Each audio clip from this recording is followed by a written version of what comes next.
Hi everyone, Matt Burney or Mike Beer taking a look at the second of two graded stakes races from Belmont Park Saturday afternoon. Race number 9 is the Grade 2 Kelso. It's a one-turn mile on the main track. Let's take a look at this field. It's another field that's not overwhelming as far as entrants are concerned, but I think you've got some quality in here, and we have to start talking about the number 5, Sharp Azteca. He's 4-5 on the morning line.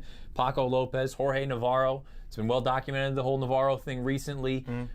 I think, simply put, he's the best horse in the race. Yeah, I really can't find anybody to argue with that. I mean, I think it's pretty clear on paper that he's the best horse in this race, and it just feels like he's probably landed in the right kind of spot here because there's only 5 other horses in the field.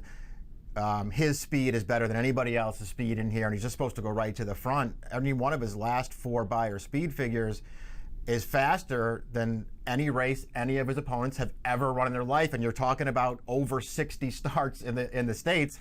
You have that Ross, who's got another 24 of those in Europe. So, I mean, he's just faster than these horses, and that's putting aside the fact, Matt, by the way, the 4 Beyers, there's a race in the middle there from Dubai, which may be the best race this horse has ever run. Who knows what the Beyer was for that race? Yeah, 100%, and especially considering the way that race over in Dubai shaped up, and I understand people are going to look at it and say Ross finished ahead of him. Yeah. Ross had everything fall into his lap. Sharp Azteca was buried early on with the speed. He goes on, puts them away, and unfortunately got a little bit tired at the end.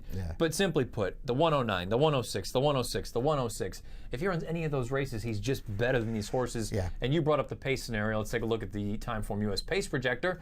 I have to agree. I think he's just going to go right to the front. The only horse that could possibly throw a little bit of a fly into the ointment, maybe is Birdsong from the outside for Ian Wilkes. Yeah, maybe. Birdsong does have speed. I don't think he has Sharp Azteca speed, but he does have speed. We'll see how Leperu decides to play it. I personally would be a little surprised if he just went out there and went after Sharp Azteca on the lead early, but who knows? As far as distance is concerned, he's going to finally get back to sort of longer distances, but maybe not 2 turns. What do you think is the ideal distance for Birdsong? Yeah, probably right about here. I think he's a 7 or 8 furlong kind of horse around 1 turn, so I do think this is what he wants to do. It's just a question of, do you think he's good enough against a horse like Sharp Azteca? And to me, he has to run better than he's ever run before to beat that horse. A very talented horse in this race is the number 4 Divining Rod for Arnaud Delacour. His most recent start was in the Forgo. They wheeled him back in 2 weeks, and keep in mind that was only his 2nd start of the year after a long layoff when he ran his eyeballs out against Connect in the Cigar Mile. I think you and I both look at him and say he's very, very talented. I don't know that he's quite of the talent of Sharp Azteca. I think he's pretty darn close. But if you think they're even close, I think the tactical advantage Sharp Azteca has, to me, that's too much to overcome. Yeah, we'll see what happens. What kind of trip he gets. Divining Rod, he's not slow. He's probably going to have to do some chasing, though, if he's going to beat Sharp Azteca, and that may not be easy for him. I thought, all things considered, I liked his return from the layoff just fine. I thought he ran great off the layoff. I know it was a wet track, but I still thought he ran great. To me, his Forgo was fine. You're out there, 2nd off a layoff, pretty quick turnaround, chasing Drifong, who's just loose on the lead in that race. I mean, pretty tough situation. I thought, all things considered, he ran fine. And the one thing you know about him is a 1-turn mile in a grade 1 kind of race, which this is, he can hack it, man. He ran great in the Cigar Mile at the end of last year. If he can come up with a performance like that, I think he will give Sharp Azteca a race, but I don't know if he's going to be able to beat him. It's also nice to see that he's strung together 3 consecutive races. This is a horse that historically has had physical issues, so the fact that Delacour has him sound and fit and good to go, that's a positive. The number 2 is Tommy Macho for Todd Pletcher.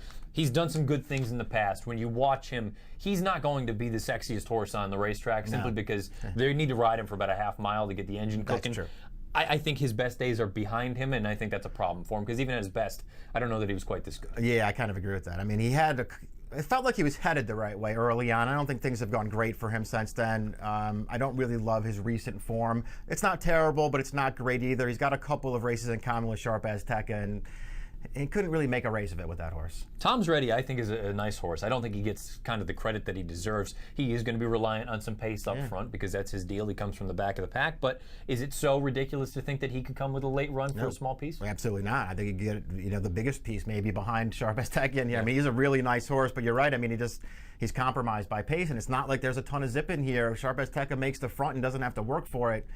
It makes things really hard on Tom's Ready. That being said, he runs every time. He even ran last time in the Forgo. I mean, what chance did he have in that race? Coming to the outside, and I know the fractions, they look legitimate for a grade 1 race, but Drifong was walking on the lead in there. Ross tried the Forgo. That clearly didn't work. I believe Lasix go on this time, if I see in the final performances. I don't know. I don't think Lasix can make up that much. I think he might need a little bit more than Lasix. Let's take a look at the selections for the Grade 2 Kelso. We're both going to go with Captain Obvious, Sharp as Tech. I just think, simply put, he's the best horse in the race, and he might work out the best trip. I agree with that too. I spent a little bit of time thinking, you know what, I might be able to give Divine Erod one more chance here. I'm a big fan of his, and I do think he's good, but the pace advantage could make all the difference here. Did you pick him second, Divine Erod? I went with Tom's Ready in second, hopefully trying to make some sort of an exacta here. But we're both on Sharp as Tekka in the Grade 2 Kelso from Belmont Park Saturday afternoon. Scheduled post time for race number 9 is 5:45 Eastern. Best of luck.